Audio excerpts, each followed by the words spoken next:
शुरुआत ही हो रही है बढ़िया बढ़िया टेस्टी टेस्टी खाने की से। और फिर मिलना मिलाना और सीखना सिखाना। आज का लेक्चर तो हमारा था प्रोपगेशन के ऊपर।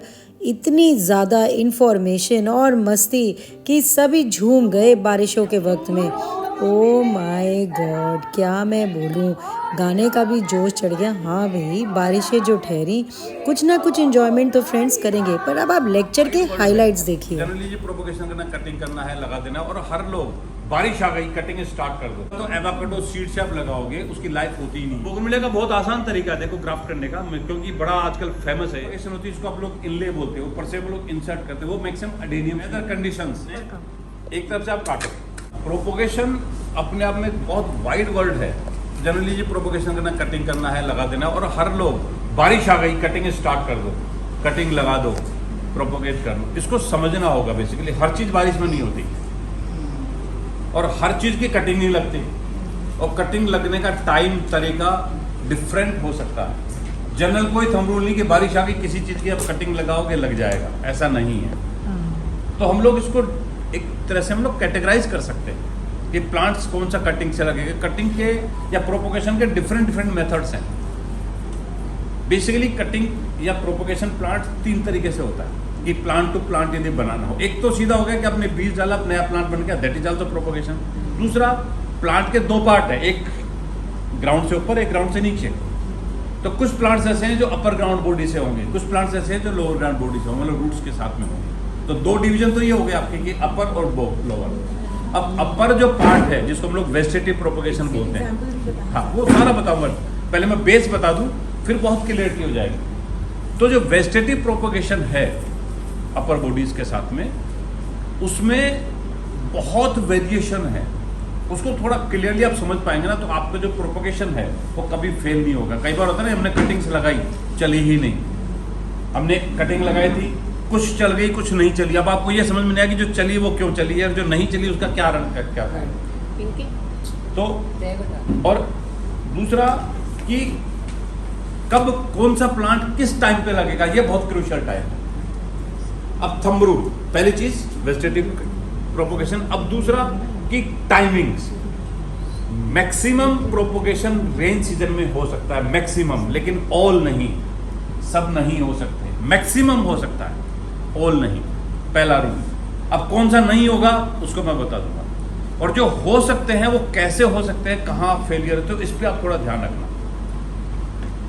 वेजिटेटिव प्रोपोगेशन के लिए पहली चीज, हमारे पास कोई भी प्लांट की तीन तरह की हम लोग क्लासिफिकेशन कर सकते हैं। एक होता है जिसको हार्डवुड बोलते हैं, इसमें लकड़ी होती है हार्डवुड, और उसमें कांटे होंगे। किसी भी प्लांट में जिसमें कांटेदार पेड़ है, जैसे आपकी बोगनविलिया एग्जांपल है।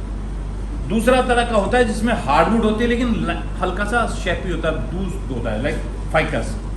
तीसरा प्लांट वो होगा जिसमें वुड नहीं होगी, शेप होगा, खाली दूध होगा, लाइक जैसे आपकी चंपा।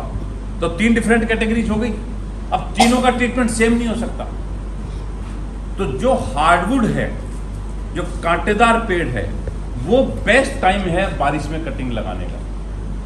तो इस समय जितने भी प्लांट्स हैं जो हार्डवुड है, जिसकी लकड़ी बहुत हार्ड होती है और जिसमें कांटे होते हैं, उसको आप अभी कटिंग लगा सकते हो। अब क्या होता है कि कांटेदार कोई भी प्लांट, उसके हम लोग कटिंग लगाते हैं। उसका आपको थंब रूल ये लेना है कि कोई भी प्लांट का जो स्टेम होता है, लाइक जैसे एग्जांपल मेरे पास ये स्टेम है, स्टेम में आप देखिए कोई भी प्लांट में नोट्स होती है, इनको हम नोट्स बोलते हैं, जहाँ से हमारा स्प्राउट करता है, नए पत्ते आते हैं, नए दैट इज नोट्स। तो कोई भी कटिंग आप लें, उसकी लेंथ 8-9 इंच आप लें, और उसमें कम से कम ये नोट्स होने चाहिए 5, 6, 7, ये नोट्स होना जरूरी है। और इन नोट्स में से 2 या 3 नोट्स ग्राउंड के नीचे जाने चाहिए। कई बार क्या होता है, हमने कटिंग ली, फॉर एग्जांपल बोगनविलिया, उसकी टहनी है, लेकिन वो टहनी सपाट है, बिल्कुल क्लियर है, उसमें एक नोट इधर है, एक नोट इधर है, बीच में गैप पर आपने वही कटिंग काट के लगा दी। जितना मर्जी आप साइंस लगा लो, वो कटिंग नहीं ग्रो करेगी, कभी ना हम लोग वो ग्रो करेगी ही नहीं। अच्छा, दूसरा क्या होता है कि आपने कटिंग ली लेकिन नोट्स को अंदर नहीं डाला, तो रूट नहीं बनेगी। कई बार आपने कटिंग ली, नोट्स को अंदर डाल दिया, लेकिन अपर बॉडी में नोट्स नहीं, तो स्प्राउट नहीं करेगा। रूट ले लेगा तो भी स्प्राउट नहीं करेगा। तो नोट्स होना जरूरी है। मतलब यहाँ जो नोट्स हैं ये अंदर चले गए, ऊपर के नोट्स है, मतलब ये नोट्स रूट्स बनाएंगे और ये नोट्स स्प्राउट करेंगे। तो मतलब जब तक विंडो ही ओपन नहीं होगी, आपकी हवाई पास नहीं होगी। तो रूट्स के लिए भी और एयर ग्रोथ के लिए भी नोट्स जरूरी है। अब ये नोट्स में क्या होता है कि जो लोअर पार्ट है, अब हम लोग गलती कहाँ करते हैं, कटर है कोई बात नहीं, कटर नहीं, मैं वैसे बता। अब देखिए जैसे आपने ये जिसने भी कटिंग काट के लाए हैं, अब आप देखिए जब हम किसी भी प्लांट की कटिंग काट करते हैं तो एक होता है ग्रेविटेशनल फोर्स जो नीचे की तरफ जाता है, एक प्लांट आपका ऊपर की तरफ जाता है। अब जैसे ये कटिंग काटी, अब ये कटिंग स्ट्रेट में दिख रही है कि ये इस तरह से है, ये नीचे और ये ऊपर है। अब मैंने कटिंग काटी, इसको कटिंग काट के मैं इसको लगा दूंगा ऐसे, तो नहीं लगेगी। मतलब आपको पता होना चाहिए कि उसका ग्रेविटेशनल पार्ट किस साइड में है एंड एरियल पार्ट किधर है, ये मस्ट है। अब आपने ये कटिंग ली, अब आप में जब भी आप लगाएंगे, अब मैं इसके थोड़े पत्ते हटा देता हूँ। जब भी आप कटिंग लगाए, पहला जो आपका वो होता है थंब रूल की कोई भी कटिंग पत्ते सहित नहीं होनी चाहिए। जितने आपने पत्ते हैं वो सब आपने हटा देने, ऊपर के भी सारे कंप्लीट। इवन जो एपेक्स है, देखिए इवन जो एपेक्स है इसको भी आपने बी हेड करना होगा। आप एपेक्स बी हेड नहीं करेंगे तो स्प्राउट बहुत डिले होगा या नहीं होगा, ये मस्ट है। अब आप देखिए ये मेरी कटिंग हो गई। अब इस कटिंग में आप यदि गौर करें, नोट कहाँ है, यहाँ पे ये दो नोट्स है। अब जो मैं ग्राउंड की तरफ लेके जाऊंगा उसका जो नोड है वो इससे डिस्टेंस पे नहीं होना चाहिए, इसके क्लोजेस्ट मतलब ½ इंच इस पॉइंट पे ये फर्स्ट नोट क्लोजेस्ट होना चाहिए, और इसके बहुत क्लोज पास में भी नहीं होना चाहिए। ½ इंच का गैप होना चाहिए, आधा से 1 इंच, इससे ज्यादा। जैसे इसमें आप देख रहे हैं ना करीब 2 इंच था या 2.5 इंच था, कई बार हो सकता है बड़ा मिले। तो आपके नोड के बिल्कुल क्लोज पॉइंट पे आपको कट करना है, और कम से कम 2 नोड्स आपको ग्राउंड करने हैं। 3 करें बेहतर है, 2 नोड्स आपको ग्राउंड करने हैं। और जो अपर बॉडी है, अपर बॉडी में जितने भी नोड्स हों, जो एपेक्स नोड है वो भी क्लोजेस्ट होना चाहिए। अब ये देखिए ये अपर नोड है, इसके साथ मैंने यहाँ पे कर दिया, और अपर नोड में जो एपेक्स ब्रांच होगी उसको आपको बी हेड करना ही होगा। ये इसका प्रिंसिपल है। अब जब इसको लगाएंगे, अब इसमें क्या है कि हो सकता है कि हमने एक साथ बहुत सी ब्रांच काटी, अब उस समय तो ध्यान नहीं दिया, अब जब लगाते हुए पता ही नहीं चल रहा कि यहाँ से लगानी है या नीचे से लगानी है।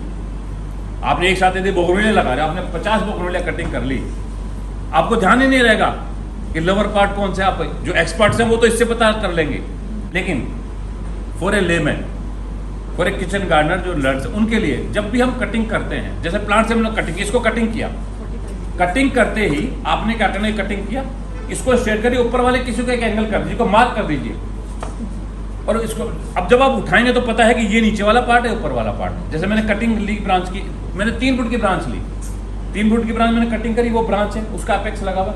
अब मैंने इसमें जो कटिंग बनानी है तो एक कट स्ट्रेट, एक कट एंगल। अब आदत बना लो कि angular cut will be upper side to identify the cutting. जब आपने स्ट्रोक लिया तो आपको पता है ये वाला ऊपर की तरफ था, इस कटिंग को आपने 3 बनानी है, तो ये मैंने स्ट्रेट कट किया, इसको एंगल कट किया, एंगल कट करते ही ये वाला पार्ट वापस से स्ट्रेट करो, वरना ये भी एंगल हो जाएगा।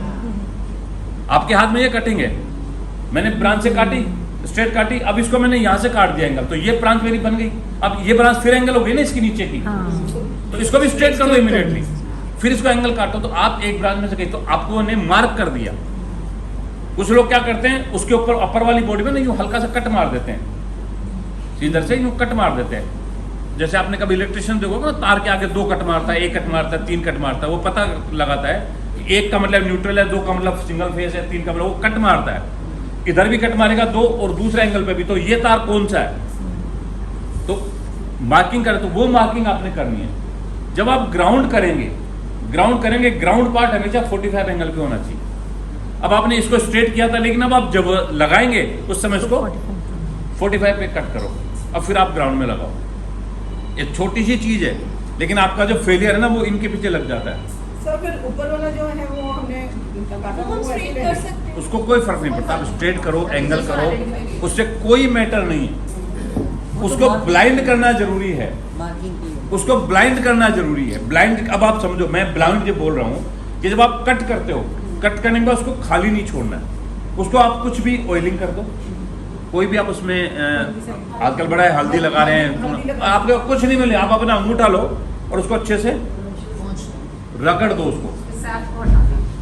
उसको बेसिकली हमने ब्लाइंड करना है। जब इसको कट करेंगे तो देखिए मैंने कट किया ना, तो ये शेप इसको मैं यदि इसको रगड़ दूंगा तो मैंने इसकी सारे पोर्स बंद कर दिए। इसको ब्लाइंड करना है सो दैट कोई भी ऊपर से मॉइस्चर एयर नहीं जा पाए, कोई इसमें इंसेक्ट नहीं जा पाए। इसको ब्लाइंड करना है, कुछ नहीं मिले इसी का पत्ता लो आप, आपके पास इसी पत्ते को आप इसमें आपके अंगूठे से कपड़े का पत्ता लो, पत्ते को आप अच्छे से रगड़ दो, मतलब इसके आप ब्लाइंड करना है, कोई जरूरी नहीं है। अच्छा, इसके नीचे भी बड़ा एक मिथ है कि साहब सेरेडेक्स बहुत लगाना जरूरी है, बिना रूटेक्स पाउडर के चलेगा नहीं। और आजकल कुछ लोगों ने बड़ा पॉपुलर कर दिया कि आप हनी लगाओ, सेनेमिन लगाओ, एलोवेरा लगाओ। मैं कुछ भी नहीं लगाता, मैं भी नहीं कुछ भी नहीं लगाता, 100% कटिंग सक्सेस होती है। हाँ, मैं भी नहीं लगाती। देखिए डॉक्टर साहब बता सकते हैं, हमारी बॉडी में इम्यून सिस्टम होता है, हमारी बॉडी अपने आप को रीहील करती है। हमारी बॉडी का इम्यून सिस्टम होगा तो हमारी बॉडी अपने आप हर चीज को रीहील करेगी। डॉक्टर साहब जरूरत पड़ती है किसी चीज की? जब हमारा इम्यून सिस्टम वीक होगा तो हमको उसमें मेडिसिन की हेल्प पड़ती है। यदि मेरा कट हो गया और मेरा ब्लड अच्छा है तो उसको अपने आप रीहील कर देगा। तो प्लांट भी अपने आप को रीहील करते हैं, इसमें कोई भी चीज की जरूरत नहीं। इसमें जो कैलस बनता है वो यहाँ बनाएगा, ये स्टार्ट करेगा।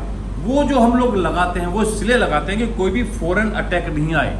हमारे जो घाव है पट्टी जो करते हैं इसलिए करते हैं कि ताकि बाहर से कोई इंफेक्शन उस पर आए नहीं, बॉडी तो अपना हील करेगी। अब जो आपने ब्रांच सेलेक्ट करनी है, आप वो ब्रांच सेलेक्ट करिए जिसमें नोड क्लोजेस्ट हो। जो ब्रांच जिसमें नोड बहुत लंबे होते हैं उसको आप अवॉइड कर दो, उसकी वेजिटेटिव ग्रोथ बहुत स्लो होगी। क्लोजेस्ट नोड वाला बेटर होगा। लकड़ी कौन सी सेलेक्ट करनी है? कोई भी जो वुड होती है उस वुड की जब कट करेंगे तो उसमें आपको 3 लेयर दिखेंगी। एक आउटर स्किन है, उसके बाद 2 रिंग्स दिखेंगे आपको, एक व्हाइट रिंग होगा, एक लाइटर ग्रीन रिंग होगा। स्किन के बिल्कुल नीचे पूरा एक रिंग होगा व्हाइट। आप जैसे अभी इसको कट करेंगे ना, तब आप यदि इसको गोर करेंगे ना तो इसमें 3 रिंग होंगे। एक रिंग अपनी स्किन है, उसके बाद एक व्हाइट रिंग होगा और उसके बाद लाइट ग्रीन रिंग होगा। Xylem phloem and that is skin, जैसे हमारी बॉडी में होते हैं स्किन के 3 लेयर्स होते हैं, तो ये हमारे 3 लेयर्स होते हैं। ये 3 लेयर्स हैं तो ही प्लांट कटिंग पे होगा, उसकी थिकनेस से फर्क नहीं पड़ता। आपकी पतली में यदि लेयर बन गए वो भी प्रोपेगेट हो जाएगा। तो आप जब भी कटिंग लें तो 3 लेयर होना जरूरी है। 3 लेयर नहीं होंगे तो वो रूट नहीं लेगा। और अब देखिए जैसे मैंने इसको कट किया, अब जब हम कट करते हैं, मैं प्रैक्टिस बता रहा हूँ, जैसे हमने इसे ब्रांच में काटा, मेरे हाथ में है, अब मैंने इसको और बनानी है तो मैंने जैसे यहाँ से कट किया, अब इसको कट करने के लिए मैंने एंगल किया, इसको आइडेंटिफाइड हो गया कि ऊपर है, लेकिन ये भी तो नीचे हो गया ना, तो इसको इमीडिएटली स्ट्रेट कर दो, फिर इसको ऊपर से आप एंगुलर कर दो। ये मेरा क्लियर हो गया। अब इसको वापस से स्ट्रेट कर दो, इसको एंगुलर कर दो। तो आप इकट्ठा भी कर दोगे तो आप जैसे उठाओगे पता चल जाएगा कि ये ऊपर है ये नीचे। तो ये काम आप सही कर रहे हो, लेकिन गलती से इसको मैंने यूं लगा दिया तो नहीं होगा। तो पहली गलती है। दूसरा, आपको वुड परफेक्ट होनी चाहिए। अब अभी मैंने बोला ना, बारिश में जो लकड़ी हार्डवुड है वो सब लग सकती है, जिसमें कांटा है वो सब लग सकता है, लेकिन जो पतझड़ वाले प्लांट्स होते हैं चाहे वो हार्डवुड हो, उसको अभी आप नहीं लगाएं। उनका जो ग्राफ्टिंग टाइम होता है या प्रोपगेशन टाइम होता है वो बेस्ट होता है जब वो पतझड़ पे होते हैं, डोरमेंसी के टाइम पे, जब वो स्प्राउट करते हैं। जैसे दिसंबर में पत्ता गिरा दिया, फॉर एग्जाम्पल आपका सहतूत है, सहतूत की कटिंग आप लगाएंगे चलेगी, अभी भी चल जाएगी, लेकिन उसकी क्वालिटी उतनी परफेक्ट नहीं होगी। उसकी ग्रोथ, जब आपने कटिंग लगाई उस प्लांट की क्वालिटी ग्रोथ स्लो होगी। लेकिन जब आपने सहतूत जनवरी में लगाई, जब वो पतझड़ पे है और फरवरी में स्प्राउट कर रहा है, उस समय प्लांट की ग्रोथ बहुत स्पीड से होगी और प्लांट की क्वालिटी परफेक्ट होगी। तो दूसरा हमारा कैटेगरी क्या होगी कि जो प्लांट डिसीडियस है, पतझड़ वाले हैं, उनकी कटिंग कब लगानी होती है? जब वो डोरमेंसी पे होते हैं, स्प्राउट के टाइम नहीं, स्प्राउट से जस्ट पहले, उस समय आप कटिंग लगाइए, आपकी वो कटिंग परफेक्ट चलेगी और अच्छी चलेगी। अब कुछ प्लांट्स हार्डवुड के अलावा जो सॉफ्टवुड प्लांट्स होते हैं जिनके मिल्की होते हैं, जैसे भी आपने बोला सेजन, ड्रमस्टिक हार्डवुड प्लांट नहीं, सॉफ्टवुड प्लांट। जो सॉफ्टवुड प्लांट होते हैं उनको भी आप लगा सकते हो, लेकिन वो नॉन मिल्की होनी चाहिए। यदि मिल्की प्लांट है तो नहीं लगेगा, जैसे चंपा आप नहीं लगा सकते, बरसात में नहीं लगेगा। मिल्की प्लांट्स हमेशा स्प्रिंग सीजन में लगते हैं, ऑटम में लगते हैं, जनवरी फरवरी में लगेंगे, जो भी मिल्की प्लांट्स हैं। जैसे आप कुछ चंपा लगाना चाहो, हिबिस्कस, हिबिस्कस देखिए सॉफ्ट वुड प्लांट है और उसमें मिल्क है, शेप है, वो अभी लग सकता है अगेन, लेकिन होगा क्या कि वो इन्फेक्टेड होगा, वो जो लगेगा उसमें बीमारियां बहुत होंगी, उस प्लांट को कंट्रोल करना मुश्किल हो जाएगा। उसका रीजन क्या है कि जो उसका सैप है, जो मिल्क है, वो उसकी लाइफ लाइन है।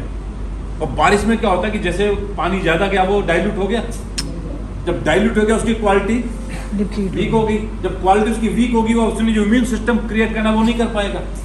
सेकेंडली सैप की वजह से, सैप में न्यूट्रिशंस पूरे हैं, सैप एक सोर्स हो गया न्यूट्रिशंस का, तो जो इंसेक्ट्स हैं बारिश में वो इंसेक्ट्स जाके एक इजी सोर्स पे अटैक करेंगे और उसमें जाके अपने एग्स को वो ले कर देंगे। तो जब प्लांट ग्रो करेगा तो वो जो एग्स है थ्रू सैप पूरी बॉडी में, तो वो प्लांट ग्रो कर जाएंगे लेकिन वो वीक होंगे।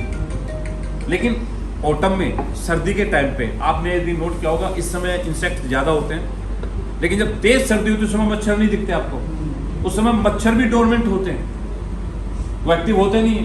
तो जब तक वो एक्टिव होते हैं जब तक प्लांट अपना डेवलप कर चुका होता है।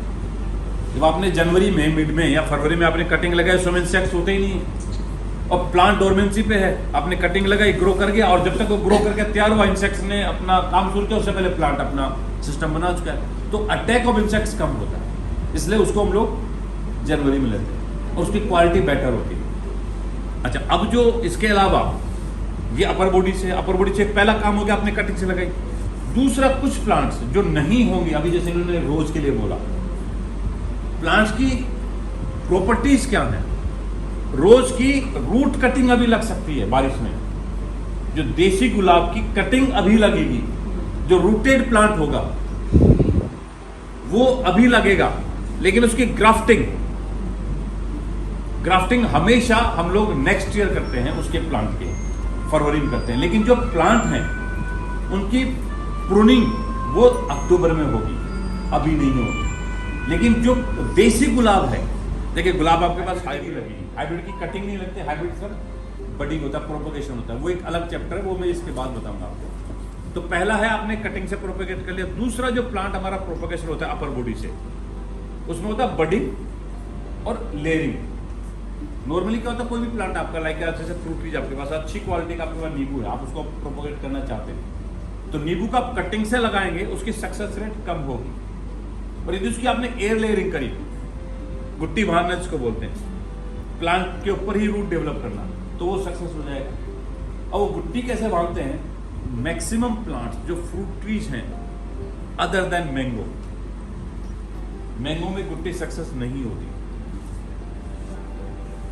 मैंगो को हम लोग ग्राफ्ट करते हैं, गुट्टी में वो प्लांट्स जिनमें कांटे होते हैं वो गुट्टी से सक्सेस हो जाएंगे। जैसे नींबू की है, संतरा, मौसमी, करौंदा। गुट्टी क्या होता है? हाँ, मैं वही बता रहा हूँ, एयर लेयरिंग। देखिए क्या होता है कि करनी कैसे भी सुनो, देखिए प्लांट आपका ग्राउंड में लगा है, गमले में लगा, अच्छी खासी ब्रांच है, तो उसकी कोई भी आप एपेक्स ब्रांच सेलेक्ट कर लो और उसकी थिकनेस आपकी उंगली के बराबर होनी चाहिए, कम से कम आपकी उंगली के बराबर उसकी थिकनेस है। अब आपने क्या करना है, मैं आपको ब्रांच में इसमें बताता हूँ क्लियरली, जो इसमें बहुत अच्छे से होगा नहीं। आपने क्या करना है कि देखिए, अब इसमें गौर करिए, जैसे देखिए ये नोट्स बहुत डिफरेंट में है, मैं इसके बीच में लगाऊंगा, जो भी प्लांट होता है उसमें भी ऐसे नोट्स होते हैं। तो आपने जो एयर लेयरिंग करनी है वो क्लीन स्पेस पे नहीं करनी। अब आपने एयर लेयरिंग के लिए उस ब्रांच का ये पार्ट सेलेक्ट करना है, एक नोट्स आप लो, उससे 1 इंच नीचे, आपने 1 इंच नीचे आप रिंग बना दो, आपके कटर से ना ऐसे रिंग बना दिया आपने। स्किन को कट करना है और 1 इंच ऊपर आपने स्किन को कट कर लिया, सिर्फ स्किन आपने कट कर ली। और उसके बाद अच्छे मतलब एक पर ये उसी ब्लेड से चाकू से इसकी स्किन को यहां से स्किन को पील ऑफ करना है। ये देखिए स्किन पील ऑफ हो रही है, मैंने इसकी नीचे की लेयर नहीं काटी है, जो मेरी व्हाइट रिंग है देखिए वो इंटैक्ट है, लेकिन मैंने सिर्फ स्किन पील ऑफ कर दी। ऊपर से भी तो हो ही ना, इतनी पतली भी और तो पतली में भी कर लिया बहुत ज्यादा एक्सपर्ट है ना। ये देखिए स्किन मैंने पील ऑफ कर ली। स्किन पील ऑफ करने के बाद ये आपने हटा देना है, सब स्किन आपने हटा दी। अब उसके बाद आपने क्या करना है, इसमें जो नीचे का देखिए व्हाइट वाला मेरा रिंग निकल गया, इसको आपने हल्का सा स्क्रैच कर देना है, पूरे इसको रिंग को आपने स्क्रैच कर देना। स्क्रैच करने के बाद इस पार्ट में आप मोस ग्रास, कोकोपीट या अच्छी मिट्टी गोबर के साथ मॉइस्ट करके, बहुत ज़्यादा गीली नहीं, मॉइस्ट करके इसके ऊपर आपने चिपका देना और उसके बाद इसको वाइट टेप से एयर टाइट बांध देना। न ऊपर से हवा जाए न नीचे से हवा जाए, एयर टाइट बांध देना है उसको। बांध के आप छोड़ दो तो ये प्लांट आपका ऑलरेडी ग्राउंडेड है, इंटेक्ट है। अब क्या होगा, ये जो इंटरनोड है डेवलप करने के बाद जो आपने मिट्टी लगाई है उसकी मिट्टी के आउटर सरफेस से आपको सफेद धागे दिखना शुरू हो जाएंगे, रूट्स दिखना शुरू हो जाएंगे। ये प्रोसेस आपका हो सकता है 1 महीना लगे, हो सकता है 2 महीना लगे, डिपेंड करता है प्लांट टू प्लांट। हो सकता है 15 दिन में तैयार हो जाए। वो डिपेंड करता है कि आपकी थिकनेस कितनी है और आपने कितना हेल्दी प्रैक्टिसेस के साथ उसको लगाया है। तो तीनों में से एक चीज लगानी है, कुछ भी लगा दो आप, मिट्टी लगा दो, जो भी आपके पास अवेलेबल हो। अब क्या होता है कि जैसे आपका है कि कैसे रोकें, अब इसको आपने एक तरफ से आप काटो और इसके सेंटर से आप काट दो। ये कट गया, थोड़ा सा यहां से जहां पे वो आपका स्टेम आएगा यहां आप होल बना लो, ये बन गया। अब आपने क्या करना है, इसको ये जो लकड़ी है, इस लकड़ी में आपने इसके ऊपर पहना दिया। अब ये तो पकड़ में आ गया आपके, अब इसमें भर दो, आप इसमें आप भर दो और उसके बाद इसको आप टेप लगा दो। जब आपने टेप लगा दिया, सील हो गया। अब उसके बाद ऊपर से नीचे से सब जगह टेप लगा दो आप। अब इसमें देखिए मीडिया भी ज्यादा गया। अब आप देखिए इसको मैं इसके ऊपर लगाऊंगा तो आराम से बन गया ना, ये नीचे से निकलेगी नहीं। अब आपको हाथ में कहां दिक्कत है, ऊपर से पैक करना पड़ेगा। देखिए आप देखो, सील करना है, आप सुतली लगाइए, सैलो टेप लगा दीजिए, वाइट टेप क्लीन। आप अपने किचन में जो हम लोग फॉयल यूज करते हैं, क्लीन फॉयल, आप उसको रैप कर दीजिए। आप कॉटन का पतला कपड़ा रैप कर दीजिए। मतलब इसको यहाँ पे हम लोगों ने पर्पस क्या है, इस पॉइंट को मीडिया देना है। देखिए 2 चीजें होती हैं, कोई भी बीज अब जैसे भिगोते हो उसके बाद क्या चेंजेस आते हैं, फूल जाती है, फूलता है। क्यों फूलता है, जैसे उन्होंने आपने डिप किया उसका एम्ब्रियो एक्टिव हो जाता है, उसको लगता है कि now I have to grow sprout, मतलब उसकी ग्रोथ कि मुझे ऊपर बढ़ना है, रूट्स निकालनी है। जब तक ड्राई है, जैसे मीडिया मिला, अब ये नोड है, ये ड्राई है, जैसे मैंने इसको मीडिया दिया, मिट्टी दी और पानी दिया, तो इसमें एक्टिविटी क्या स्टार्ट होगी, इसको लगा कि मेरे को यहाँ से रूट्स लेनी है और मीडिया देना है, कैसे भी दो आप उसको।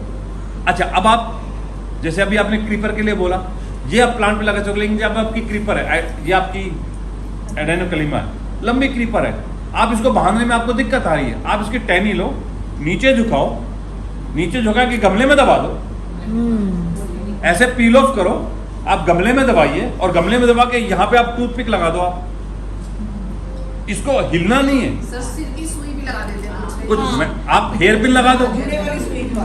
मतलब आपने क्या करना है, इस ब्रांच को, बात वही हो गई, इसको हमने हाँ ये गमला है। अब आप देखिए क्या होगा कि मतलब क्या है कि इस पॉइंट को मीडिया देना है, मिट्टी और पानी चाहिए। अब आपने इसको लगाया, रोज ये हिल रहा है तो नहीं होगा। आपने जिस ब्रांच को लगाया, यहाँ पे लगाने के बाद ये वहीं की वहीं जाम हो जाना चाहिए, इसको भी जाम कर दो, गमला भी वहीं हिले नहीं, जब तक वो 15 दिन 20 दिन 1 महीना वो रूट नहीं ले। जब रूटेड हो जाए, आप यहाँ से कट करो, ये आपका नया प्लांट तैयार है। एयर लेयरिंग में भी हो गया, आप उसको गमले में भी लगा सकते हो। अब देखिए ये तो हो गया गुट्टी का। दूसरा होता है हम ग्राफ्टिंग करते हैं। प्लांट्स जो भी आपके फ्रूट ट्रीज है, खासकर सिट्रस वैरायटी की यदि आपने एयर लेयरिंग करी है तो आपका रिजल्ट बहुत अच्छा होगा। और यदि 2nd 3rd जनरेशन की एयर लेयरिंग है तो आपका फ्रूट्स बहुत आएंगे। जैसे आपने प्लांट लगाया, आपने गुट्टी से प्लांट बनाया, उस गुट्टी से प्लांट आपने ग्राउंड कर दिया, वो ग्रो कर रहा है। ग्रो करने के बाद 2 साल के बाद उस प्लांट पे फिर से आप गुट्टी लगाओ, वो हो गया आपका 3rd जनरेशन। तो 3रे जनरेशन के बाद की जो गुट्टी है उसका प्रोडक्शन बहुत एडवांस होगा, फ्रूट्स बहुत आएंगे। कई बार आपने देखा ना कि छोटा सा गमला है लेकिन फ्रूट्स बहुत हैं, वो बेसिकली गुट्टी वाले प्लांट्स होते हैं। और वो क्या होता है कि आपका प्लांट बहुत अच्छा खासा बना हुआ है, किसी ब्रांच के आगे मल्टीपल ब्रांच ऑलरेडी हैं और मैंने यहाँ गुट्टी लगा दी तो मेरे को ऑलरेडी ब्रांचेस प्लांट मिल गया, रूट तो यहाँ गई। जब उसको मैं लगाऊंगा तो उसकी एज कितनी है प्लांट की, जितनी एक्चुअल एज इस प्लांट की, मदर प्लांट की। जो मदर प्लांट की एज है वो ट्रांसफर कहाँ हो गई, मेरे उस छोटे से प्लांट में। तो इस एज का प्लांट और वो छोटा सा प्लांट बराबर है। सेकेंडली जेनेटिकली मॉडिफाइड हो जाता है वो। जब जेनेटिकली मॉडिफाइड हो जाता है तो उसका वही प्रोडक्शन बहुत तेजी से बढ़ता है, तो इसलिए फ्रूट्स बहुत ज़्यादा आते हैं। तो ये हो गया एयर लेयरिंग, जिसको हम गुट्टी बोलते हैं। दूसरा होता है इनले या ग्राफ्टिंग। मदर प्लांट पे हम लोग दूसरे किसी प्लांट को इंपोर्ट करके लगाते हैं। जब आपको रूट लगे, वायबल हो गई, जब आपकी रूट्स दिखना शुरू हो जाए अच्छे से, जो आपका मीडिया है उस मीडिया में आपको लगे कि रूट्स अच्छी खासी आ गई हैं, उसके जस्ट नीचे से आप कट करो। और जो आपने पैकिंग लगाई हुई है, चाहे ये कप हो, पेपर कप है तो हटाने की जरूरत नहीं है, ये तो गल जाएगा। लेकिन यदि आपने प्लास्टिक रैप किया है तो उसको आपको हटाना पड़ेगा। आप उसको कट करिए, नीचे से कट करिए, रूट्स ऑलरेडी आपकी हैं, उसको रूट से ऊपर तक आप उसको ग्राउंड कर दीजिए, आपका प्लांट तैयार है। दूसरा जो मेथड होता है वो होता है दूसरे प्लांट, जैसे आपकी आम की गुठली है, आम का पेड़ आया, आप दशहरे लगाना चाह रहे हो या चौसा लगाना चाह रहे हो, तो उस प्लांट का एपेक्स ब्रांच हम लेते हैं, इस पर ग्राफ्ट करते हैं। तो इसका रूट प्लांट होता है। रूट प्लांट में बाकी सारी बॉडी को हम लोग कट कर देते हैं, सिर्फ रूट प्लांट रखते हैं, और उसको बेसिकली हम लोग एंगुलर पे पूरा कट करते हैं। जैसे हम लोग इसको छीलते हैं, मैं भी आपको दिखाता हूँ। जैसे ये मेरा यदि रूट प्लांट है, रूट के प्लांट है, हमने कट किया है, जैसे मैंने इसको यहाँ से कट कर दिया, आपको अज्यूम ही करना पड़ेगा क्योंकि मेरे पास डेमो के लिए गमले नहीं है। जैसे ये हमने कट कर दिया, ये प्लांट ऑलरेडी ग्राउंड है। अब इसमें भी आपको ये ध्यान रखना है कि ये जो ग्राउंड के बाद में इसमें 1-2 नोट्स होनी चाहिए। अब क्लीन स्टेम वाले लोग हैं ना, तो उसमें इनले सक्सेस नहीं होगा। अब उसके बाद आपने क्या करना है, यहाँ से एक नोड को लेते हुए आपने पूरा का पूरा इसको छीलना है। नोट भी छीलनी चाहिए। अब देखिए वही डिफरेंट हो गया ना, अब हमको एक दूसरे को चिपका रहे हैं। यहां से मैंने इसको पूरा का पूरा, अब इसमें देखिए, अब इसमें क्या होगा, पहले जब मैंने रिंग काटी थी तो खाली आउटर लेयर काटी थी, बीच की नहीं। अब इसमें मैंने जो कट किया है, ये तीनों लेयर कट करनी चाहिए, तीनों लेयर एक्सपोज हो जानी चाहिए। अब आप यदि गौर करेंगे तो मेरी व्हाइट भी कट गई और नीचे वाली भी दिख गई, मतलब इसको पूरा का पूरा आधा मैंने काट दिया। और काटा कैसे, स्लांट काटा। अब इसमें देखिए ये जो मेरा नोड था ये भी आधा छिल गया, ये पूरा स्लांट, नीचे से भी और ऊपर से भी। ये मेरा है रूट प्लांट। अब जो मैं ब्रांच लेके आऊंगा, समझ करो मैंने ये ब्रांच लगानी है, अब इस ब्रांच में भी ये नोट है, ये नोट है। अब मुझे इसको जो कट करना है, अब आप देखिए इसमें भी मुझे ये नोट के साथ में इसको भी सेम वे में मुझे छीलना है।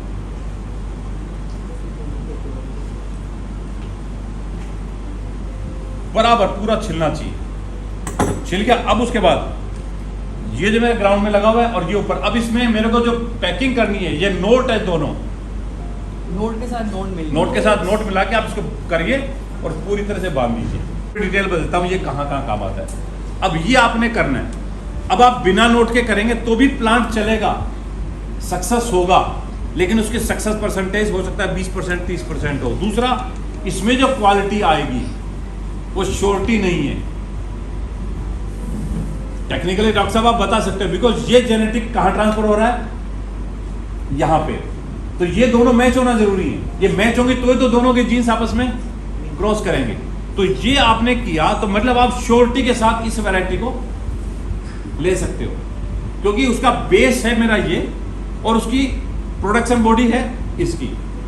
आपने मिलाया और उसको एयर टाइट बांधना, गैप रह गया तो ये होगा नहीं। और ये परफेक्टली मिलना चाहिए। आपने इसको टेढ़ा मिला दिया कि जैसे आपने बीच में मिला दिया, आधा इधर आधा इधर, तो भी नहीं मिलेगा। मतलब हर लेयर एक दूसरे के साथ कनेक्ट होनी चाहिए, skin to skin, xylem to xylem, phloem to phloem, मतलब व्हाइट के साथ व्हाइट, येलो के साथ येलो। जब कनेक्ट हो गए और आपने उसके बाद इसको परफेक्टली रैपअप करना है। यदि ये ढीला रह गया तो कनेक्ट नहीं होगा। रैपअप करना है और रैपअप इस तरह से करना है कि कोई भी एयर पास नहीं हो। और इन मीडियम लगाने की जरूरत है, कभी कोई मीडियम की जरूरत नहीं होती, भी इसी तरह से तैयार होती है। अब एक जो प्लांट की जो प्रोपगेशन होती है, इसको आप लोग इनले बोलते हैं, ऊपर से वो लोग इंसर्ट करते हैं, वो मैक्सिमम अडेनियम्स में होती है, अडेनियम्स में होती है। मोटी ब्रांच में, पतली ब्रांच को हम लोग इनले करते हैं। ब्रांच में अडेनियम में जब हम लोग लगाते हैं, ग्राफ्टेड करते हैं, तो इस ब्रांच को पहले बहुत शार्प नाइफ होना चाहिए। शार्प नाइफ से बिल्कुल इसको हम लोग कट कर देंगे। अब ये जो ब्रांच है, अब ये कितनी भी मोटी हो सकती है, इससे फर्क नहीं पड़ेगा। यदि आपकी जो दूसरी ब्रांच है, चाहे छोटी हो चाहे बराबर हो, अब देखिए ये सैपी प्लांट है, इसमें वुड नहीं है, एडेनियम में वुड नहीं होती, टोटल सैप है। अब इसमें क्या है कि इनकेस मुझे किसी दूसरे ब्रांच की करनी हो, मैं इसी का एक वो ले लेता हूँ आपको समझाने के लिए ताकि क्लियर हो जाए। अब जैसे मेरे पास दूसरा एडेनियम ये है मल्टी ग्राफ्टिंग, ये छोटा सा है। अब इसमें क्या करना है, ये तो मेरे ग्राउंड में लगा हुआ है। सबसे पहले तो इसको मैं बिल्कुल शार्प कट करूंगा, इसमें कोई भी वेव्स नहीं होनी चाहिए, बिल्कुल क्लीन कट। तो शार्प नाइफ चाहिए और उसको एक बार कटने से 2-3 बार आप कट करो सो दैट वो बिल्कुल क्लीन हो जाए। इसमें टोटल सैप है। अब आप देखिए ये मेरा दूसरा एडेनियम का प्लांट है। अब इसको मैंने सिर्फ 1 सेंटीमीटर इतना सा, अब ये छोटा भी हो सकता है, इसके बराबर भी हो सकता है। अब ये छोटा, अब इसको आपने क्या करना है कि अगेन ये ध्यान रखना कि ब्रांच का अपर साइड पहुंचा, इसमें लेके और आपको इसके ऊपर रख देना है। आपने रखा, रखने के बाद क्लीन फॉइल से इसको सील करना है, ऊपर से टोपी की तरह पहनाना है। पॉलिथीन भी चढ़ा सकते हैं। पॉलीथीन बेसिकली, पॉलीथीन की बजाय जो क्लीन फॉइल होती है ना वो बेटर काम करती है। तो उसके ऊपर चढ़ा के बांध देना है, इसमें हवा पानी नहीं जाना चाहिए। आजकल मिलती भी है, मिलती है, सब जगह मिलती आजकल है। मिलने तो आपने क्या करना है कि उसको उठा के इसके ऊपर रखा, जैसे इसके ऊपर रखा आपने, रखने के बाद आपने उसको पैक कर देना। पैक किया और उसको छोड़ दो। आप उस समय ध्यान ये रखना कि मदर प्लांट में पानी नहीं देना आपको। आप मदर प्लांट में पानी दोगे, ये पानी लेगा, इसका सैप डाइल्यूट हो गया। जब सैप डाइल्यूट हो गया तो कनेक्शन में प्रॉब्लम आएगी। तो ये पानी नहीं लगना चाहिए हफ्ते 10 दिन तक। तो क्या होगा कि ये जो सैप है और इसका जो सैप है ये दोनों आपस में मिलना चाहिए, बॉन्ड हो जाएंगे। जब ये बॉन्ड हो गया तो अब आपको लगेगा फिल्म के अंदर ही, यहां से जो है आपको वो पता चल जाएगा कि दोनों कनेक्ट हो गए और इसके पास में यहां से आपको स्प्राउट दिखना स्टार्ट हो जाएगा। उस समय आप इसकी फिल्म को हटा दो और छोड़ दो। वो अब यहां से ग्रो करेगा, ग्रो करके आपका नया प्लांट धीरे धीरे करके ये हील कर जाएगा। ये मल्टीपल भी कर सकते हैं जैसे आपने केक अच्छा बताया। देखिए ये आपका एक हो गया। अब आपको यदि अलग अलग करना है तो हर ब्रांच पे आप अलग अलग कर दो। आपके एडेनियम में 4 ब्रांच है तो चारों पे 4 अलग अलग वैरायटी कर दो। कलर भी अलग अलग कर सकते बिल्कुल आप जितना मर्जी कर दो, कोई फर्क नहीं पड़ता एडेनियम में। अब अच्छा, अब दूसरा क्या होता है कि एडेनियम में आपको एक ही ब्रांच में 3 कलर लेने हो, एक ही ब्रांच पे 3 कलर लेने हो आपने, तो आपका बहुत सिंपल सा तरीका है। देखिए ये थोड़ा सा स्किल है पर मैं आपको बता देता हूँ। यहाँ पे जैसे एडेनियम है, अब इसमें मैंने क्या करना है, यहाँ पे देखिए आप गौर करिए, मैंने कट करा, ये मैंने इसमें से एक हल्का सा फांक निकाल दी, जगह बना दी। हम लोग कट करके उसमें इनले करते हैं और सेम ब्रांच को हम लोग ग्राफ्ट कर देते हैं। और बोगनविलिया का बहुत आसान तरीका है देखो ग्राफ्ट करने का, क्योंकि बड़ा आजकल फेमस है ये। तो बोगनविलिया के बेबी प्लांट्स लो, थैली वाले प्लांट्स जो न्यू प्लांट्स होते हैं, आपने एक वाइट ले लिया, एक रेड ले लिया, एक येलो ले लिया, तीनों थैलियों को एक ही गमले में लगा दो। तीनों थैलियों को एक ही गमले में लगा दो 3 कॉर्नर्स पे। जैसे मेरा ये गमला है, एक यहाँ लगा दिया, एक यहाँ लगा दिया, एक यहाँ लगा दिया, 3 अलग अलग कलर है। अब तीनों की ब्रांच यदि आप देखो तो तीनों की ब्रांच क्यों होगी। अब आप उस ब्रांच में से एक्स्ट्रा सारी ब्रांच हटा दो, एक सिंगल ब्रांच रखो तीनों की, और वो ब्रांच रखो जो एपेक्स वाले ब्रांच है। बोगनविलिया यदि आप कटिंग लेते हो तो देखते हो ना आप, उसमें एक ब्रांच है जो सीधी ऊपर जा रही थी, बाकी इधर उधर से ब्रांच, आपने एपेक्स वाली ब्रांच रखनी। तो 3 अलग अलग कलर की ब्रांच हो गई। अब तीनों ब्रांच को, क्योंकि रूट ऑलरेडी है, प्लांट है, आपने लगाया, 1 महीना वेट करो, प्लांट सर्वाइव हो गया, ग्रोथ बढ़ना शुरू हो गई। अब आपने ग्राफ्ट करना है। तो जो बोगनविलिया को ग्राफ्ट करना चाहते हैं, बहुत इजी वे है। आपने मई जून में ले लो या जनवरी जुलाई में आपने लिया, लगा दिया। अब अगस्त के टाइम पे, क्योंकि ऑलरेडी ग्रोथ कर चुका है वो, सारी ब्रांच आप हटा दो, एपेक्स ब्रांच लो, एपेक्स ब्रांच के नीचे का हिस्सा। अब आप देखो 3 प्लांट यदि बराबर में हैं तो मैं उनको यदि यूं टच करना चाहूँ मिल जाएंगे ना, बोगनविलिया तो इजीली मिल जाएगी। तो आपने कहना तीनों ब्रांच को पास में लाना। पास में लाने के बाद जो हिस्सा आपको लगे कि कनेक्ट हो सकता है, उन तीनों को आधा आधा छील दो और तीनों को छील के आपस में कनेक्ट करके उसको रैप कर दो, रैप करके छोड़ दो। ठीक है, अब जहां से आपने रैप किया उसके नीचे की कोई भी ब्रांच ग्रोथ नहीं होनी चाहिए, वो तोड़ते जाना है। हाँ, और जब आपने रैप किया उसके बाद आपने रैप करते ही हर ब्रांच का एपेक्स कट। अब वो देखो कुछ टाइम के बाद वो तीनों ब्रांच आपस में मिल जाएगी, कनेक्ट हो जाएंगी। अब वो ग्रो करेंगी। जो ये ब्रांच ग्रो करेगी, ये ब्रांच जो रेड वाली है वो रेड फूल देगी, व्हाइट वाली व्हाइट फूल देगी, येलो वाली येलो फूल देगी, लेकिन नीचे से वो प्लांट एक है, एक बन गया ना यहाँ से, इस पॉइंट पे बन गया, हाँ। इस पॉइंट पे एक बन गया। अब अगले साल आपने क्या करना है, उस गमले को निकालना है और उसमें से जो स्ट्रॉन्गेस्ट रूट वाला प्लांट है, आपके 3 अलग प्लांट्स हैं, बाकी 2 प्लांट्स का आपने यहाँ से नीचे से कट कर देना है एक प्लांट की रूट, तो वो एक प्लांट की रूट पे तीनों प्लांट चले गए। टाइम लगता है, एक ही रूट के ऊपर सुनो Patience, देखिए, skill, अब आप समझो इस चीज को knowledge. कि आपने उनको ऊपर सर्जिकली बॉन्ड कर दिया और तीनों से फीड ले रहे हैं, ऊपर कनेक्ट हो गए, लेकिन तीनों की ब्रांच की प्रॉपर्टीज अलग हैं, फीड उनको कॉमन मिल रहा है लेकिन उनका प्रोडक्शन कहाँ है, उनका अलग। अच्छा, अब उसके बाद जो कमाल है, जो बेसिकली आजकल बहुत लोग कर रहे हैं और लाखों में बिक रहा है, अब इस प्लांट में जो मदर प्लांट एक बन गया, सेंटर से मेरे 3 स्पाइक बने, अब इन 3 स्पाइक पे मैं इंटर क्रॉस कर देता हूँ। जो रेड है उसके ऊपर मैंने ब्रांच छोड़ी, एक रेड छोड़ दी, व्हाइट को मैंने इसको व्हाइट कर दिया, जो आजकल आप देख रहे हो ना मल्टीपल वो इसी तरीके से होती है। अच्छा, फिर वो एक लंबी स्टिक भी बन जाती है वो। देखिए, अब आपने एक स्टिक पे 3 लिए, 3 आपने ले लिए, अब ये इधर ग्रो कर रहा है, इधर ग्रो कर रहा है, अब इसको आपने इन दोनों से क्रॉस कर दो या किसी और ब्रांच से क्रॉस कर दो, तो इस ब्रांच में इसका तो कैरेक्टर है, वो तो ये देगा, और जो इधर से आपने कैरेक्टर लगाया वो देगा। तो आपके पास कलर कितने हो गए? 3 की जगह 6, 8, 9 जितने आप कर 10, सकते 12 बहुत हो। तो बहुत सारे जितने कलर मिल रहे हैं वो इसी तरह मिल रहे हैं, और ये इसीलिए एक्सपेंसिव है क्योंकि इसमें टाइम बहुत लगता है और स्किल्स चाहिए बनाने के लिए। सर हिबिस्कस का भी कर सकते हैं। हाँ, हिबिस्कस को भी आप सेम तरीके से कर सकते हैं। हो गया। अब आप एक जगह 3 लगाओ, अब इसके ऊपर भी आपने क्लियर फिल्म पैक करनी है। अब आप देखिए, एक ही ब्रांच पे आपने देखता हो नाइडिनियम्स में एक पे ही मोटा ब्रांच, उसमें 3 अलग अलग कलर है। ये हम लोग मल्टीपल ग्राफ्टिंग बोगनविलिया में भी कर रहे हैं। तो टोटल पैक करना है, कहीं से भी एयर लीक हो गया, पानी चला गया, वो फेल हो जाएगा। ये जनवरी में मैंने वो स्पेशली बोला कि जो सेपी प्लांट है वो जनवरी में होगा। सर बोगनविलिया हार्डवुड है, वो अभी आप कर सकते हो। बिल्कुल सर, बोगनविलिया की प्रोपोगेशन भी कर सकते हो, क्राफ्टिंग भी कर सकते हो, उसका इनले भी कर सकते हो। इसमें नोड है ही नहीं, इसमें नोड नहीं देखना, इसमें सेप टू सेप मिलाना, तीनों लेयर होने चाहिए, बराबर मिलना चाहिए। तीसरा, वेदर कंडीशंस। यदि आप कटिंग लगा रहे हो कहीं भी इस मौसम में, जैसे आपने बोगनविलिया की कटिंग लगाई, आप ग्राउंड में लगा रहे हो, गमले में लगा रहे हो, यदि आपने कटिंग लगाई है और एक्सेस रेन्स हो रही हैं, पानी भर रहा है, तो कटिंग सक्सेस नहीं होगी। तो आपको मॉडरेट मॉइस्चर रखना होगा जहां भी आप कटिंग लगा रहे हो। जब ग्राउंड में लगा रहे हो तो यदि बारिशें ज्यादा हैं, आपके पास ज्यादा, तो आप रेज बेड में लगाओ ताकि उसकी जड़ों में पानी नहीं भरे। दूसरा, आपका मीडिया जितना सॉफ्ट और ग्रेनुअल होगा, आपने मिट्टी में कटिंग लगाई सक्सेस नहीं होगी। ग्रेनुअल दानेदार चाहिए, इसीलिए हम लोग बजरी रेता यूज करते हैं। जितना ग्रेनुअल होगा उतना आपका रूट्स डेवलप होंगी। मिट्टी होगी तो नहीं होगी, चिकनी मिट्टी होगी तो बिल्कुल भी नहीं होगा।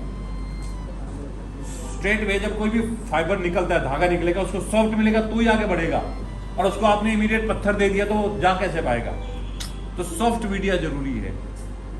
और जब भी आप कटिंग लगाना चाहो, जैसे जिसका मूड है, तो हमेशा देखिए, गार्डनिंग कभी भी स्पॉन्टेनियस हैबिट नहीं होती, गार्डनिंग प्लानिंग के साथ होती है। आपको लगा कि मुझे मेरे पौधे तैयार करने हैं, तो आपको पता होना चाहिए ये पौधा मेरे को जुलाई में करना है, ये मुझे जनवरी में करना है। तो जुलाई में जब पौधा तैयार करना है तो आपको मई में जागना पड़ेगा। मई में ही आप तैयारी करो कि मुझे इस पौधे की कटिंग लगानी है, तो मई में ही आप मीडिया तैयार कर लो, स्टरलाइज मिट्टी मीडिया तैयार करके फिर जुलाई में उस मीडिया में आप कटिंग लगाओ। सेलेक्ट कर लो प्लांट्स को कि जिस प्लांट की कटिंग लगानी है उसकी डिजीज प्लांट हटा दो, हेल्दी स्टॉक आप लो। अब जिनका डिसीडियस प्लांट है, जैसे अभी आपका अंगूर है, आपको करना है तो फिर जनवरी के लिए तैयारी कर अक्टूबर में शुरू कर दो, इस प्लांट को मुझे करना है, तो उसमें क्या करना है क्या नहीं। आप जनवरी में एकदम से देखोगे तो ऑल ऑफ सडन आप कहो कि हमको मिल जाए, वो पॉसिबल नहीं है। देखिए, हाँ, मैंने अभी इसीलिए बोला कि आपको 2 महीना पहले आप देख लो कि मेरे को इस प्लांट से कटिंग लेनी है, तो जैसे वो पतझड़ पे आए, ये पतझड़ पे उसमें आपको एक्टिवेट करना है। अब आप उस समय ढूंढना चाहोगे पतझड़ पे वो प्लांट है जिसको आप एडॉप्ट करना चाहते हो, आप उसको कैसे पहचानोगे कि कौन सा प्लांट है। तो आपको एडवांस तैयारी करनी पड़ेगी। जैसे आप अभी मैंने बोला सीड से आपको प्रोपगेशन करना है, सीड्स आपको लगाने हैं सर्दियों के। अब आपको यदि अक्टूबर में गोभी खानी है तो बीज तो भी डालना पड़ेगा, अब अक्टूबर में बाकी जगह गोभी देख रहे हो आप, कहोगे हमको भी गोभी मिले, अभी बीज डाल दें गोभी आ जाए, तो नहीं पॉसिबल है। तो इसलिए आपको हमेशा एडवांस चलना पड़ेगा। अब इससे पहले जो मैंने बोला ना, अब इसकी क्लासिफिकेशन के हिसाब से आप सेलेक्ट कर सकते हैं। पहली चीज है हार्डवुड प्लांट नहीं है, दूसरा है सैपी है, मतलब बारिश में नहीं होगा। ये कब होगा? जनवरी में। और जनवरी में आप देखते हो प्लांट डोरमेंट होता है, पत्ते गिर जाते हैं इसके, पत्ते गिर जाते हैं इसके। अब उस समय यदि आपने ये कटिंग लेके और आपने लगाई, ये भी चल जाएगी। और इसका क्या बेनिफिट है, अब ये कटिंग आप खराब मत करना, चल भी जाएगी, लेकिन करना क्या होगा, इसको गमले में लगा के आपको ऐसी जगह रखना पड़ेगा जब बारिश नहीं पड़े, पानी नहीं पड़े और गर्म रहे, तो ये चल जाएगा। अब इसमें भी आप यदि गौर करें तो देखिए नोट्स है। अब आप इस नोट को इतना दबा दोगे तो ये नोट्स अपने स्प्राउट कर जाएगा, और इसको आपने बारिश में लगा दिया तो 2 दिन में गल जाएगा। इसलिए इन जनरल हम यही बताते हैं, मैं अब कहना एक्सपर्ट सब कुछ कर सकते हैं, किसी भी मौसम में कभी भी करवा लो, लेकिन फॉर ए लेमैन तो आपको ये सैपी आपको कर। अब जिनके पास पाम्स हैं, एरिका पाम्स हैं, एरेबिस पाम्स हैं, अब इनमें क्या होता है कि जैसे अभी हमने बताया कि वुड में आप कटिंग से लगा सकते हो। अब इस प्लांट को कोई बात नहीं है, अब इस प्लांट के यदि आप कैरेक्टरिस्टिक्स आप देखो तो ये हार्डवुड प्लांट नहीं है, नए कांटेदार है, नए मिल्की प्लांट है, ये किसी कैटेगरी में फॉल नहीं करता। इट मींस ये वेजिटेटिवली प्रोपोगेट होगा ही नहीं, ये काहे से होगा? रूट डिवीजन से होगा। तो जिन प्लांट्स में वुड नहीं होती, कांटा नहीं होता है, फ्लावर्स नहीं होती, ऐसे प्लांट्स खासकर पाम, ये रूट डिवीजन से होंगे। तो इसका जो भी प्लांट है उसके गमले के नीचे जो जड़ है, जड़ों को आपको स्प्लिट करना पड़ेगा, और स्प्लिट करके आप दूसरा प्लांट बना दो। जो आधा आपने खोला वो 2 प्लांट बन जाएंगे। लेकिन सारे पाम ऐसे नहीं होंगे। आप मुझे अपने पाम के लिए बोला था, जो पाम सीड प्रोडक्ट करता है वो सीड से भी हो जाएगा, लेकिन ये कटिंग से नहीं होंगे पाम। पाम को आप चाहो कि स्टेम कटिंग कर लें या इनले कर लें, क्राफ्ट कर लें, पाम नहीं होगा। या तो पाम सीड से होगा या रूट डिवीजन से होगा, इसके अलावा तीसरा कोई तरीका नहीं। जड़ों को फाड़ना है पाम के अलावा। अब देखिए, अब एक बहुत कॉमन कैटेगरी है जो मैक्सिमम आप प्रोपेक्ट है, जिसको हम लोग क्रीपर्स बोलते हैं और क्लाइंबर्स बोलते हैं। अब इसमें आपको फर्क करना है। दोनों अक्सर आप लोग एक ही समझते हो, क्रीपर्स एंड क्लाइंबर्स। कॉमनली बोलते हैं कि क्लाइंबर है हमारे, क्रीपर है, जबकि दोनों बिल्कुल अलग है। नाम से फर्क पड़ रहा है। क्लाइंबर्स मींस जो क्लाइंब कर रही है, क्रीपर जो क्रीप कर रही है। अब क्लाइंबर में आप नोट करोगे तो कुछ एक वैरायटी को छोड़ के किसी भी क्लाइंबर में इंटरनोड पे रूट्स नहीं आती, लेकिन क्रीपर में जैसे आपकी बोगनविलिया है, ये सॉरी ये आपकी, हाँ, जैसे आपकी मनी प्लांट है। मनी प्लांट जब क्रीप करता है, मनी प्लांट क्लाइंबर नहीं होता, क्रीपर है। तो जैसे बढ़ेगा हर पत्ते के नीचे जड़ आएगी, हर नोट पे जड़ आएगी। तो जो हर नोट पे जड़ फेंकता है वो क्रीपर में आता है। और क्लाइंबर में शकर्स निकलती हैं, क्लाइंबर में ना ये रनर्स निकलते हैं, लेकिन रनर्स की इसके नोट्स को कहीं मीडिया मिल गया तो जड़ ले लेगा। ये हवा में रहेगा जड़ नहीं लेगा, लेकिन मीडिया मिल गया तो जड़ ले लेगा। लेकिन पोथोज चाहे वो हवा में रहे वो नोट्स पे जड़ लेंगे। तो ये फर्क है। तो अब आपने इसको जो प्रोपोगेट करना बहुत आसान तरीका, इनको प्रोपोगेट करने का बेस्ट टाइम बारिश का है। बेस्ट टाइम, चाहे वो कोई भी क्रीपर हो, कोई भी क्लाइंबर हो, उसका बेस्ट टाइम बारिश का। जितनी ह्यूमिडिटी होगी उतना ये बेटर चलेगा। सिंपल सा हम लोगों की जो है ना देसी भाषा में, जो हम लोग नर्सिंग वालों को ट्रेनिंग करते हैं, जो मालियों को, कि पसीना आ रहा है मतलब पौधे लगा दो। कितनी अच्छी बारिश हो रही है लेकिन शरीर से पसीना नहीं सूख रहा, मतलब ह्यूमिडिटी बहुत है। इट मीन्स प्लांट्स का प्रोपोगेशन का बेस्ट टाइम है। तो इस समय ये जो टाइम होता है, श्रावण के बाद जो भादो आता है ना, उस समय ह्यूमिडिटी बहुत होती है, पसीना बहुत आता है। पंखा लगने के बाद भी पसीना नहीं सूखता, क्योंकि एयर में नमी बहुत होती है।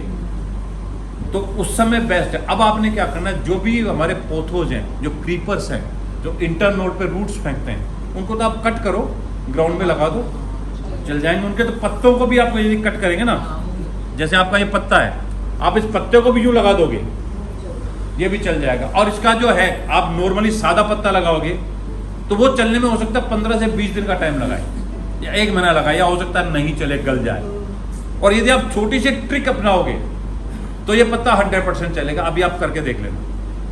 पहली चीज क्या है कि जो भी पत्ता, जैसा मनी प्लांट बनाना चाह रहे हो तो मनी प्लांट के पत्तों का भी इकट्ठा करो, 15-20 को एक साथ करो, यहाँ पे कोई भी बांध दो और उनको किसी पानी में डिप कर दो, यहाँ से रूट लेना शुरू कर देगा। फिर आप एक एक पत्ते को अलग करो। जैसे पान है तो पान विल डू इट। हाँ, पान विल डू इट। हाँ, इसमें है पान। हाँ, ये ना पान ही उठाया मैंने, पान उठाया हमने। हाँ, ये पान है। ये पान है। जैसे आपने क्या किया ना, जैसे आप इन पत्तों को यूँ ना यूँ बराबर कर लो ऐसे। पान भी ऐसे कर। हाँ हाँ, पान इज लाइक मनी। ये पोथोज में तो है, Just like pothos। पान पोथोज में ही है। देखिए आप ऐसे करो, इनको इकट्ठा कर लो ऐसे, इकट्ठा करके आप इसमें हल्का सा धागा बांध दो और इनको किसी भी छोटे से कप में, इसी तरह के कप में आप डुबो के रख दो। अच्छा, अब इसमें जो डिप करना है ना, ये ध्यान रखना कि इसका 1/3 से ज्यादा डिप नहीं होना चाहिए। आपने पूरा डिप कर दिया नहीं चलेगा, सिर्फ इसका बॉटम पार्ट 2/3 ऊपर होना चाहिए। अब वो आपका कहना कि साहब ये हम लगाएंगे तो पूरा डूबेगा, कैसे रहेगा? कप में डुबाएं किसी में तो ये पूरा डूब जाएगा। मतलब हमारे कहते हैं ना, जुगाड़ बड़ी बढ़िया चीज है। अब आपने क्या करना, यहाँ लो, इसमें आप अपना हेयर पिन रख दो, आप इसमें रबड़ बांध दो, उसके ऊपर फंसा दो उसको, एक वायर लो, आप वायर का रिंग बना दो, उस वायर के रिंग के अंदर फंसा दो। मतलब उसका लोअर पार्ट सिर्फ पानी में रहना चाहिए। सर, ये पान का पत्ता जो बाजार में मिल रहा है, पान वाला बिल्कुल बिल्कुल आप लगा सकते हो। पत्ता फ्रेश है तो लग जाएगा, यदि 10 दिन पुराना हो गया तो ये ऑलरेडी यहाँ पे कैलस बन जाता, फिर नहीं चलेगा। नहीं चलेगा। तो इसलिए पान के पत्तों में यदि ताजा है, और नॉर्मली पान की दुकान से जो पत्ता आता है वो ऑलरेडी 10-15 दिन पुराना होता है। तो इसलिए किसी की वाइन से आप तोड़ो। हमारे घर में लगे। पहली चीज आपने डिप किया।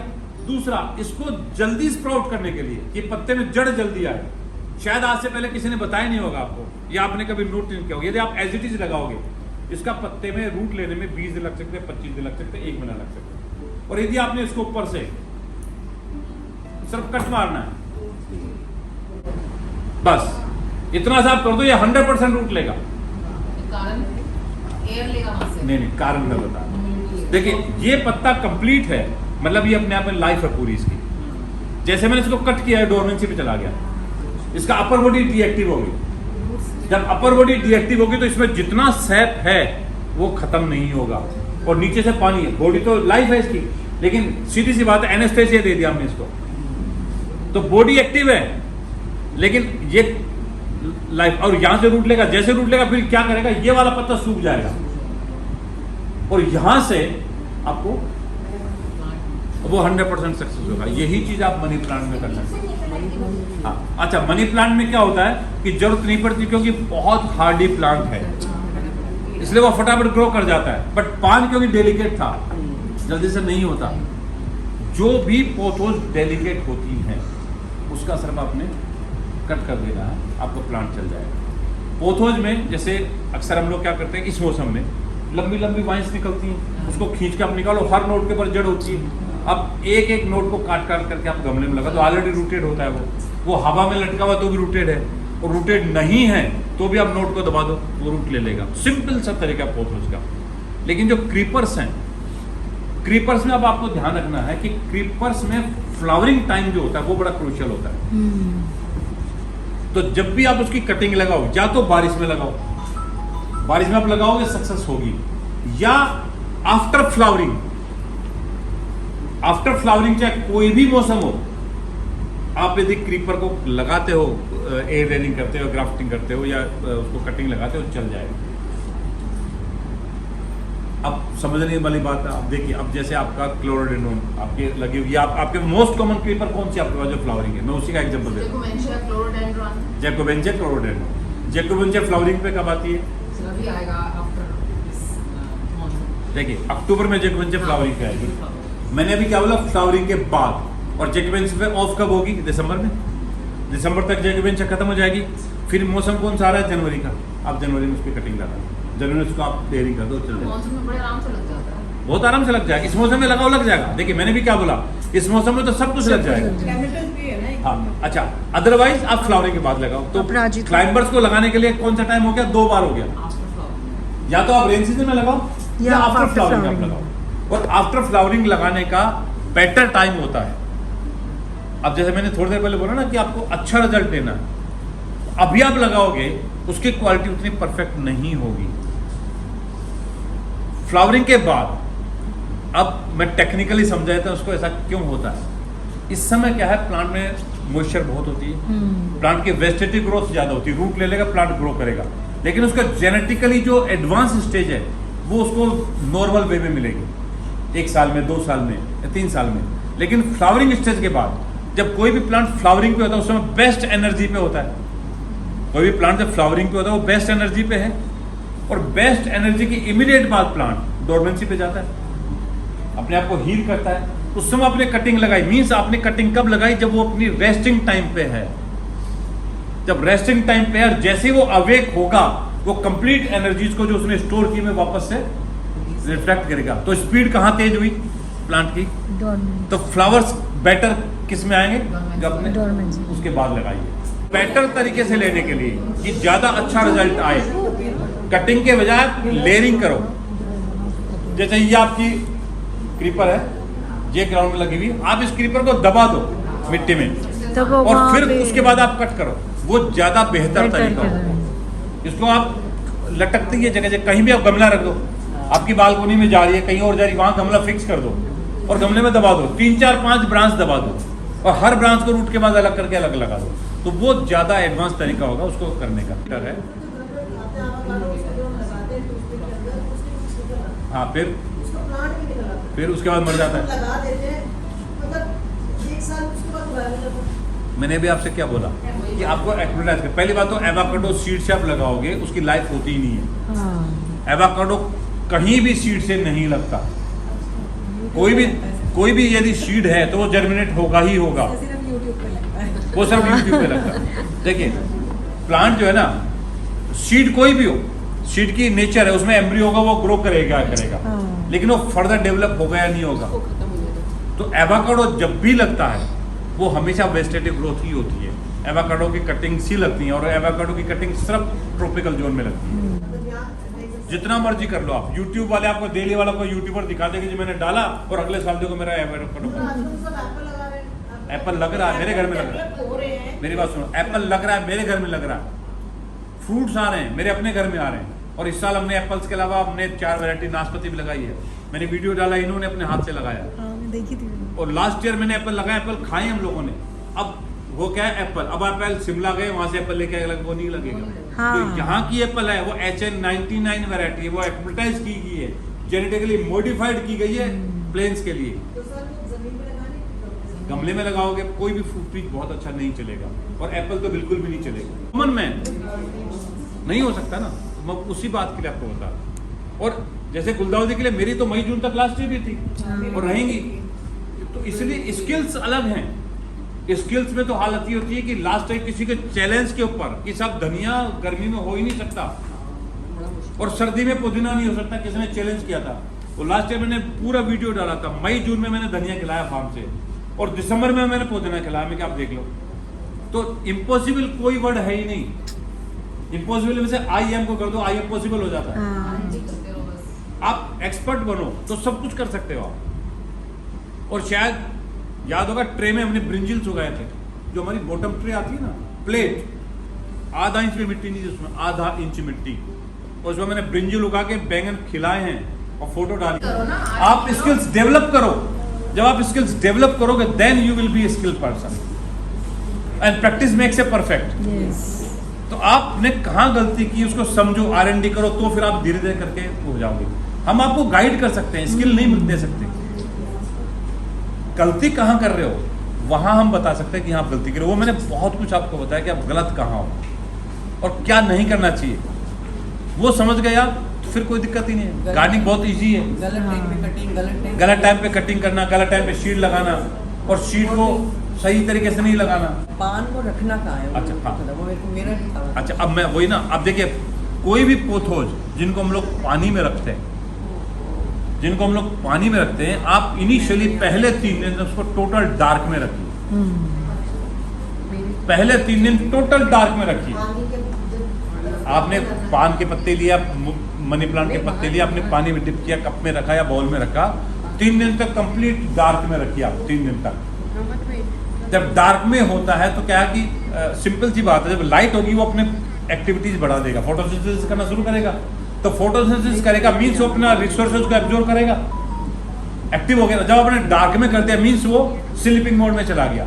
तो 3 दिन तक स्लीपिंग मोड में है, मतलब उसके रिसोर्सेज काम नहीं आ रहे, लेकिन रूट जोन उसका एक्टिव हो जाएगा। 3 दिन तक आपने वो रखा डार्क में, उसके बाद आपने डायरेक्ट लाइट में नहीं लाना, सेमी शेड में बाहर निकालो ग्रेजुअली बाहर निकालो, आप देखेंगे कब तक आपको नुकसान जाएगा। क्या है कि अब आप डायरेक्ट ट्रांसफर करोगे तो प्लांट मर जाएगा। कोई भी प्लांट जो आप वाटर से रूट्स जनरेट करते हो उसको इमीडिएटली कभी भी आप सॉइल में मत डालो। कभी भी सॉइल में गमले में आप डालोगे तो उसमें 50% प्लांट तो सेम डे ही मर जाएंगे। आपने क्या करना है, रूट जोन डेवलप होने के बाद पानी से आप निकालो और उसको किसी भी पेपर पे रख दो 6-7-8 घंटे के लिए।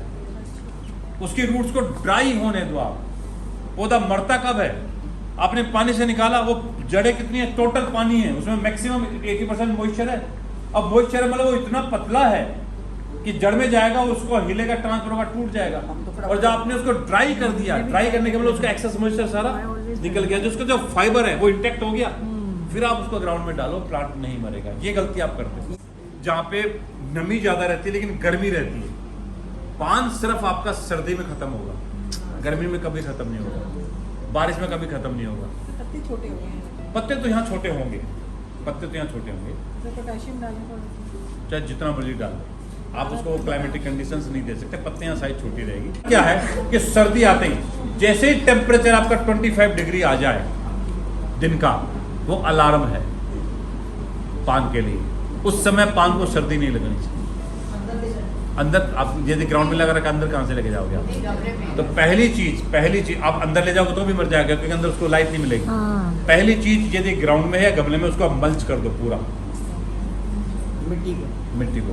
दूसरा, आप उसकी डायरेक्शन देखो कि जहां लगा हुआ है वहां पे जो ठंडी हवाएं आती है, जो शीत लहर आती है, वहां पे कोई बैरी, उसके आसपास में पौधे रख दो बहुत सारे, उसके आसपास में प्लांट्स रख दो, पाम रख दो, कोई भी plant, so that direct waves उसको ना मिले, कनेक्ट नहीं कर पाए। और रात को यदि पाला पड़ने का डर है तो ऊपर से कोई भी चीज डाल दो। पाला पड़ने से प्लांट मरेगा, फ्रोस्टिंग में पान मरेगा, गर्मी में पान नहीं मरेगा। गर्मी बहुत ज्यादा होगी तो मैक्सिमम क्या, उसके पत्ते झुलस जाएंगे, उसकी शक्कर नहीं मरेगी। लेकिन सर्दी में शक्कर भी डेड हो जाएगी, वो 25 डिग्री से नीचे को टॉलरेट नहीं करता। यही है बेसिकली। मैं वाइंड अप करता हूँ, फिर हम लोग सवाल जवाब दे सकते हैं। थंब रूल ये है कि कोई भी प्लांट की कैरेक्टरिस्टिक्स को आप समझो, उसकी क्लाइमेटिक कंडीशंस को समझो और उसकी बेसिकली प्रॉपर्टीज को आप समझो कि प्लांट क्या है, फिर आप अपना अप्लाई करो। और वो अप्लाई क्या करना है वो मैंने बेसिक्स इसीलिए बताया था।